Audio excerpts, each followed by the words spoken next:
Hello and welcome to part 13 of 16 of my Mario Kart 8 DLC track impressions. We are getting started with the last cup of this DLC pack, the Bell Cup. And the first race, as you guys all have seen by now and should know by now, is Neo Bowser City from the 3DS. Now, it is almost the exact same as it was on the 3DS. I mean, now it has physics in the rain, like the mud puddles and the donut plains and all that. And that makes the twisty, really windy section extremely difficult, as if it wasn't hard enough already. But, I mean, it looks awesome now with all those updated graphics and all that.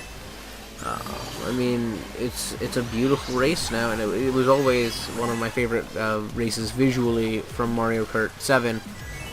And it was actually one of the races I really wanted to see remade at some point, and finally it gets to be a retro race.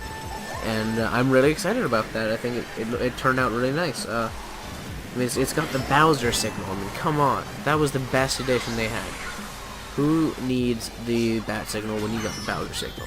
Now, I don't want to get too into it, but that makes me feel like Bowser really is a good guy, considering the fact he has a fully established city, he has a signal that calls for his help, and so it might prove some of the game theories that, game theory has had and stuff like that, where Mario might actually not be necessarily the good guy while Bowser is the bad guy. Bowser could be the good guy. But anyways, yeah, there's new anti-grav zones, of course, with some spin boosters, which, especially on that end turn, make it a lot more exciting.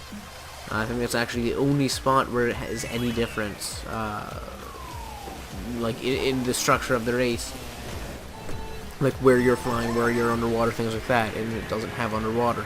So it's like the only change in that sense. I mean, the flight boost thing, like the thing that pushes you back up, like the little clown copter fan, used to be right next to the finish line. Now it is pushed back behind the finish line. It's a little harder to get to, because you have to kind of dodge around some signs and stuff. But yeah, it's definitely further back and a little harder to hit, and that's a kind of a big change. But, I mean, that early set of 90-degree turns, though, it got a lot easier. I don't know if it's just the change in the game physics or what. I just feel like it's a lot easier to do that turn, or that set of turns, really, in Mario Kart 8 than it was in Mario Kart 7. I just want to say this, though. This race, you were going to need brakes, whether you're on whether you're on a 90-degree turn or one of the twisty turns or something. Even on 150cc, you're gonna need it. There's no way you're not gonna need those brakes. I mean, 200cc makes this race so much harder than it already was. The twisty turns, they're almost impossible on 200cc. I originally attempted this race as Dry Bowser and Bowser, to keep the Bowsery vibe, but they were both too heavy, so I had to switch to Larry, and he had to have an entirely different vehicle than what I was using originally. I was using the new Bone Throne thing that is Dry Bowser's signature vehicle that came with it, with the DLC pack. He could not do it in that even, so I had to switch to the standard ship wooden wheels type thing, just to be able to race this race properly without looking like a complete idiot in the process. And it was the toughest one for me to get this footage for you guys for.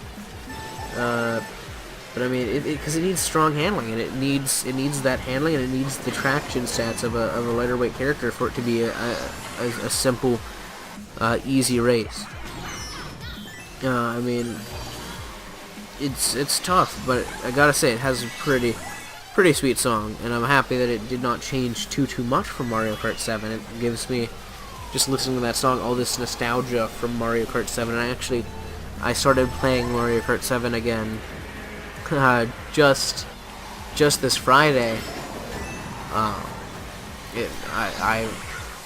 forgot about how fun the game was since Mario Kart 8 came out. I mean, it feels a little slow because I don't have my 200cc, but I mean, it brought back so many memories that it actually got me to replay the old game, and I feel like that's what retro tracks are about. They give you this nostalgia, and you're like, I want to play this again in its original state, and so you do. I